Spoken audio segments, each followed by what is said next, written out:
Music direct তুমি করেছো, সেই গান আমরা শুনতেও পাবো আজকে। কি বলবে সব মিলে, এবং এই সিনেমাটা ন্যাশনাল অ্যাওয়ার্ডও অলরেডি জিতে নিয়েছে। আর এর থেকে আনন্দের আর কি হতে পারে যে ছবি জাতীয় পুরস্কার পাচ্ছে বা পেয়েছে। অর্জুনের সাথে এটা আমার চতুর্থ কাজ। 2018 থেকে অর্জুনের সাথে কাজ করছি। অব্যক্ত, শ্রীমতী, গুলদাস্তা, তারপরে ডিফ্রিজ। তো ডিফ্রিজ আমরা 2023-এ করেছি এবং এটা সবাই জানেন আপনারা যে বহু প্রতীক্ষিত ছবিটা এবং ছবির মিউজিক সব কিছুই অনেক দিন ধরে আমরা অপেক্ষা করেছি। যেটা যে সময় নির্ধারিত থাকে, ভগবান যে সময় নির্ধারণ করে রাখেন সেটার জন্য আমার মনে হয় সেই সময় সেই জিনিসটা প্রকাশ পায়। আমি as a music director, composer of the movie এই অ্যালবামটার জন্য অনেক দিন ধরে ওয়েট করছিলাম। তার কারণ হচ্ছে যে এই ছবিটা আমার কাছে খুবই স্পেশাল, এই অ্যালবামটাও আমার কাছে খুব স্পেশাল। তার কারণ হচ্ছে যে এই পুরো ছবির যখন দায়িত্ব আমি পাই অর্জুনের থেকে, মেন যে জিনিসটা গানের মধ্যে ফুটিয়ে তুলতে হতো সেটা হচ্ছে ক্লস্ট্রোফোবিয়া, মানে একটা দম বন্ধ হয়ে আসা ব্যাপার, তার সাথে আবার জীবন দর্শন এবং তার সাথে লাভ ব্যালাড। এবং সব থেকে যেটা বড় কথা সেটা হচ্ছে যে আমি বেশি কিছু বলবো না যেহেতু সিনেমাটা লোকে এখনও দেখেনি। মেন যে দাবিটা ছিল সেটা হচ্ছে যে বিচ্ছেদের গান, এমন একটি বিচ্ছেদের গান তৈরি করতে হবে যেটার সাথে সবাই রিলেট করতে পারবে। মানে আজকের দিনের থেকে শুরু করে আগেকার দিনেও বিচ্ছেদ মানুষের মধ্যে যখনই হয়, যেভাবেই হয়, সেটা দুটো বিবাহিত মানুষের মধ্যে হতে পারে, অবিবাহিত মানুষ, দুটো বন্ধুর মধ্যে হতে পারে, বিচ্ছেদ যে কোনো রকমের সম্পর্কে হতে পারে। তো সেইটা অর্জুনের মেন দাবি ছিল। এবং পর্ষিয়া, মেঘলা, কাজল, তিনজন, মেঘলা যথেষ্ট প্রতিষ্ঠিত, পর্ষিয়াও নতুনদের মধ্যে খুবই প্রতিষ্ঠিত। যখন গিয়েছিল আমার কাছে তারা নবাগত ছিল, ইন্ডাস্ট্রিতে তারা 5-6 বছর কাজ করছিল এবং তারা অত্যন্ত ভালো কাজ করেছে, অত্যন্ত ভালো গেয়েছে। যখন আপনারা গানগুলো শুনবেন আপনারা বুঝতে পারবেন যে কতটা নিষ্ঠা নিয়ে তারা গানগুলো গেয়েছে। এবং আমি খুব আশাবাদী যে অ্যালবাম তো সমস্ত রকমেরই হচ্ছে এবং সমস্ত রকমের অ্যালবাম, অনেক ধরনের অ্যালবাম আমিও করার চেষ্টা করি সবসময়। কিন্তু প্রথমে এই অ্যালবামে এতগুলো যে গান থাকবে 4টে, সেটা আমি অর্জুন কেউই ভাবিনি। সিনেমাটা করতে করতে আস্তে আস্তে গানের প্রেক্ষাপটগুলো এসছে। প্রথমে 2টো গান ছিল, তারপরে আরেকটা গান যোগ করা হয় এটার সাথে, যেটা পর্ষিয়া গায়, যেটা এখন সিনেমার মেন ব্যালাড হয়ে গেছে, লাভ ব্যালাড, হার্ট ব্রোকেন লাভ ব্যালাড, যেটা আজকে রিলিজ হতে চলেছে ভিডিও যেটা। আর মেঘলা 2টি গান গিয়েছে, একটি হচ্ছে একটি বন্দিশ এবং একটি ফোক, যার সাথে রবীন্দ্রনাথের গানকে আমরা পাঞ্চ করেছি, ফিউশন করেছি। এবং কাজল একটি তানপুরার উপরে বন্দিশ গিয়েছে, যেটা আমার সবথেকে ফেভারিট পুরো অ্যালবামের মধ্যে। তরফ বেশি কথা বলবো না, এটাই বলবো যে আপনারা সকলে শুনুন, শ্রোতারা এবং আপনারাই সবথেকে বড় জাজ বলতে পারেন। আপনারা শুনে যদি আপনাদের ভালো লাগে সেটাই আমার কাছে সার্থক আর কি, এবং ডিফ্রিজের জন্য সার্থক। যদি একটা ভালো মিউজিক অ্যালবাম একটা ভালো সিনেমার সাথে আমরা বা আমি বা আমার মিউজিক্যাল টিম আমরা যদি দর্শককে বা শ্রোতাদের উপহার দিতে পারি, কারণ অর্জুন অলরেডি একটা ভালো ছবি বানিয়ে দিয়েছে, তার সাথে যদি তার সঙ্গীতটা সেই পর্যায়ের হয় তাহলে আমি একটু শান্তি পাই।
প্রথমে যখন গেছি খুব অল্প ভাষা জানতাম, অত ডিটেলে কিছু জানতাম না, কিন্তু গানটা যখন তুলেছি এবং মানে গানের মধ্যে ডুবে গিয়ে গানটা তুলেছি, গেয়েছি। এবং সেই সময় মানে গলাটাও একটু অন্যরকম ছিল, মানে সর্দি টর্দি হয়েছিল, গলাটাও এসেওছে একটু অন্যরকম।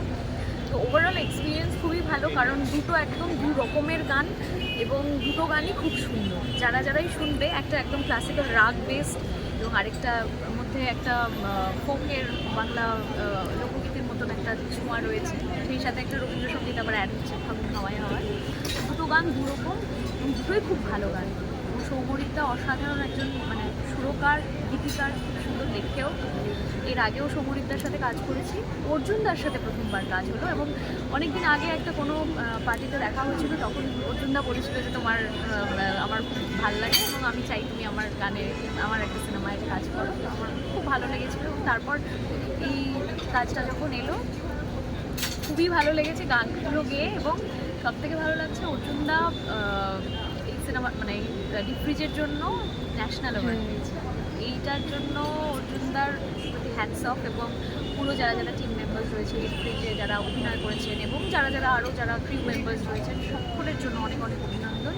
সবার এত খাটনি, এতদিনের অপেক্ষা, তার জন্য সব্র কা ফল মিঠা হতা হ্যায়, এত সুন্দরভাবে হচ্ছে, সব মিলিয়ে খুব ভালো লাগছে। আর যখন জানতে পারলে প্রথম যে এরকম একটা অ্যাওয়ার্ড পাওয়া হয়েছে, এবং সেই সময় যে এক্সপিরিয়েন্সটা এটা কেমন ছিল, বা সেই সময় যে অনুভূতিটা? ভালো, খুবই ভালো, মানে ডেফিনেটলি খুবই ভালো, এটা আর বলার অপেক্ষা রাখে না। এবং এটা তো সত্যি বাংলার জন্য একটা গর্বের ব্যাপার যে অর্জুনদা এরকম একটা প্রেস্টিজিয়াস অ্যাওয়ার্ড পেল। তো খুবই খুবই খুবই খুবই ভালো লেগেছে। আর মেঘলাদির কাছে দর্শকের জন্য তো এরকম গান একদম নতুনত্ব বলা যায় দর্শকের জন্য, তো এটা কিভাবে দেখছো? হ্যাঁ, মানে প্রথম কথা আমি শিখেছি যদিও ইন্ডিয়ান ক্লাসিক্যাল, কিন্তু এখন যে ধরনের গান গাই একটু অন্য রকমের গলা শুনতে পায় মানুষজন, কিন্তু এটা একদম পিওর ক্লাসিক্যালের ওপর। তো ন্যাচারালি এই গায়কিটা মানুষজন শোনেনি আমার কাছ থেকে। এবং সবথেকে মজার বিষয় হয়েছে এই গানটা প্রায় 2-2.5 বছর আগে রেকর্ড করে কম্পিউটার বাড়িতে, এবং গাওয়ার পরে প্রচুর গেসিং গেম চলেছে যে বলো তো এটা কার গলা। এটা সৌমরিকদা অনেককে জিজ্ঞেস করেছে এবং কেউ বলতে পারেনি যে এটা আমার গলা। বাট হ্যাঁ, মানে গানটা খুবই সুন্দর এবং একটা অন্য রকমের অন্য ধরনের গায়কি বা গাওয়া আমার থেকে শুনতে পাবে, সেটার জন্য খুব ভালো লাগছে। গানটা একটু দুটো গান আছে, আমি একটা ছোটো করে শোনাই। গরজে গগন বরসে নैना, अभिमान रे, हीर आयो मन काले बदरा, सावन अब साथ रे, गरजे गगन बरसे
বাট প্রচণ্ড এক্সাইটেড অ্যান্ড ফাইনালি মনে হচ্ছে মেয়ের বিয়ে দেওয়ার মতো হয় না, ফাইনালি মনে হচ্ছে মেয়ের বিয়ে দিচ্ছি। তো এতদিন পর ন্যাশনাল অ্যাওয়ার্ডটা পাওয়াটা আরেকটা বিরাট বড় ব্যাপার ডিপ ফ্রিজের জন্য। তো finally I am very happy for my whole team, my producer, my entire cast, crew, সবাই মিলে আমরা খুব যত্ন নিয়ে খুব ফুল অন এনার্জি নিয়ে ছবিটা শ্যুট করেছিলাম অল্প দিনের মধ্যে। তো ন্যাশনাল অ্যাওয়ার্ড ভাবিনি ওরমভাবে কখনো। আর এটা শুধু ন্যাশনাল অ্যাওয়ার্ড তো, এটা ইন্ডিয়ান প্যানোরামাতেও ছিল। তো আমার মনে হয় অনেক বছর পরই কোনো একটা বাংলা ছবি যদি Indian panorama plus national award দুটোতেই, ন্যাশনাল অ্যাওয়ার্ড পেলেও প্যানোরামাতেও ছিল। খুবই এক্সাইটেড। আর গানগুলো খুবই অন্যরকম, আমার ছবিতে অন্যরকম গান হয়েই থাকে। সৌমরিক মিউজিক করেছে খুবই ভালো, মেঘলা, পড়শি আর কাজল গিয়েছে। তো আশা করি দর্শকের খুব ভালো লাগবে, গানগুলোও ভালো লাগবে, ছবিটাও ভালো লাগবে। 21শে নভেম্বর রিলিজ করছে। আমার খুবই ভালো লেগেছে এই সিনেমাতে কাজ করতে। স্পেশালি অর্জুন আঙ্কেল, আবির আঙ্কেল, অনুরাধা আন্টি, আন্টি না দিদি, দিদি দিদি অনুরাধা দিদি, সবার সাথে কাজ করতে খুবই ভালো লেগেছে। অ্যান্ড হ্যাঁ, আমার জন্য এটা আমার ফার্স্ট মুভি, সো খুব স্পেশাল। Congratulation, thank you. তোমার ওর সাথে কত নম্বর কোলাবোরেশন নিজেও ভুলে গেছি। ফোর্থ, মাই ফিল্মস এর ফোর্থ কোলাবোরেশন। মানে প্রথম থেকে এখনো সফলতার অর্জুনের জুটিটা আমরা বারবার দেখি। শুধু আর এখন আমাদের নেই, এটা আমার মনে হয় বাংলা সিনেমা যারা করেন বা বাংলা সিনেমা যারা ভালোবাসেন দর্শকেরা সকলেরই এটা একটা গর্বের খবর বা আনন্দের খবর। আমি যেটা বললাম ডিপ্রিজের খবরটা যেদিন আসে, আমি সেদিন একটি অন্য ছবি শুটিং করছিলাম, তো সেখান থেকে একটু বলে কই আগে বেরিয়েছিলাম, কারণ আমার পুতুল নাচের কথার প্রেমিয়ার ছিল। তো আমি শ্যুট করছিলাম একদম কলকাতার উত্তর প্রান্তে, যা হয় যে সময় লাগছিল, তো আমি গাড়িতে ওঠার ঠিক মুহূর্তেই খবরটা পাই। খুবই এক্সাইটেড হয়ে গেছিলাম খবরটা শুনে, কারণ ডিপ্রি যেহেতু একটু আগে শ্যুট করা 2023 সালে আমরা শ্যুট করেছিলাম, সেই জন্য মানে এরকম হয় না যে এক্সপেক্ট করে আছি সেরকম নয়, কাজেই খুবই প্লেজেন্ট একটা সারপ্রাইজ ছিল। আর এখন যেটা বারবারই মনে হয় যে কোথাও গিয়ে এতদিন ধরে বাংলা ছবির কাজ করার ফলে একটা কোথাও দায়িত্বের জায়গাও তো তৈরি হয়েছে, এবং যখন এরকম একটা পুরস্কার, জাতীয় পুরস্কার, যেটা কিনা সবথেকে গুরুত্বপূর্ণ সবচেয়ে বড় পুরস্কার আমাদের দেশে, সেটা যখন কোনো বাংলা ছবি পায় তখন কিন্তু গোটা ভারতবর্ষ বা বাইরে যারা আছেন, যারা ভারতবর্ষে সিনেমা নিয়ে ইন্টারেস্টেড, তাদের কাছে একটা রিপ্রেজেন্টেশন আমাদের ইন্ডাস্ট্রিও হয় যে এই ছবিটা আছে, এটা এখান থেকে বাংলা ছবি এরকম হচ্ছে। তো সেই কারণে মনে হয় যে আমাদের আরও মন দিয়ে কাজ করা উচিত, সেটা ইন্সপায়ারও করে। তো বাট অর্জুন কে মানে আমাদের প্রডিউসার এবং ছবির সঙ্গে জড়িত প্রত্যেকের সঙ্গে এই আনন্দটা, এই উত্তেজনাটা বা এই গল্পটা ভাগ করে নিচ্ছি। কিন্তু এখন আরও বেশি ইম্পর্টেন্ট, কারণ এখন মানুষ যাদের জন্য ছবি বানানো আমাদের দর্শক, তাদের কাছে 25 নভেম্বর থেকে তাদের দরবারে ছবিটা আসছে। তো এখন আবার ওই যে আনন্দ উত্তেজনাটা ছিল বা তার সঙ্গে সঙ্গে একটু টেনশনটা আবার তৈরি হচ্ছে যে এবার মানুষ দেখবেন তাদের কেমন। জাতীয় পুরস্কার পাওয়ার পর আমাকে সকলের প্রথম দেখা আবিরদার সাথে, অর্জুনদার সাথে যদিও বা দেখা হয়েছে, অর্জুন একটা বড় অপারেশন হয়েছিল, তো ভীষণ ভালো লাগছে। আমাদের জাতীয় পুরস্কার পাওয়াটা হয়তো ডিপ্রিজের জন্য একটা বড় পালক।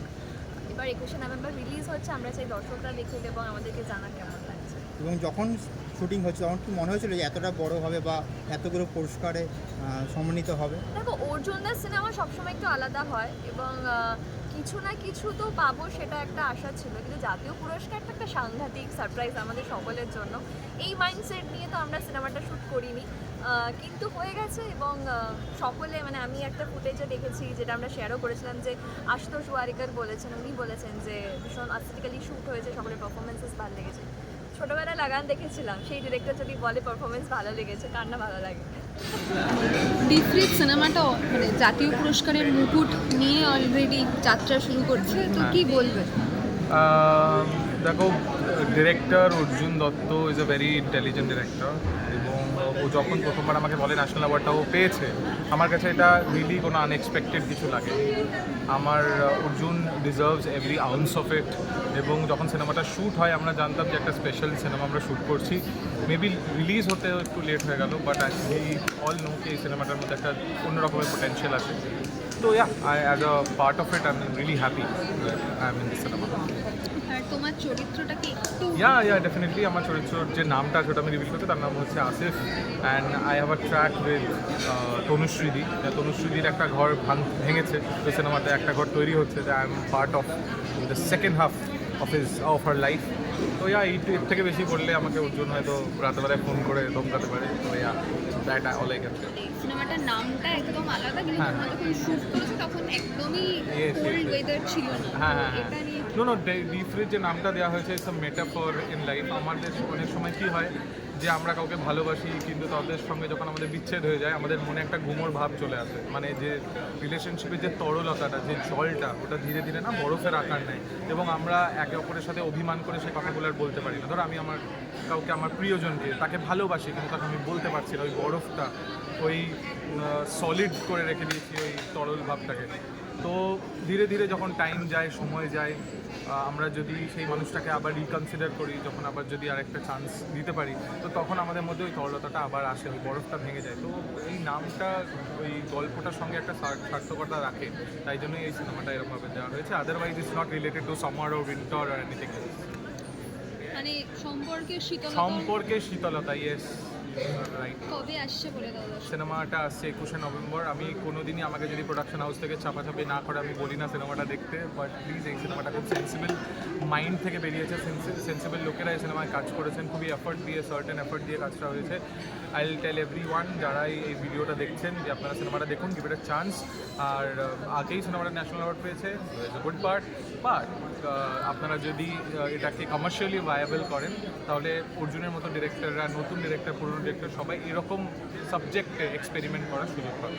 আমরা দুজন ঘর ভেঙেছি কোন সুখে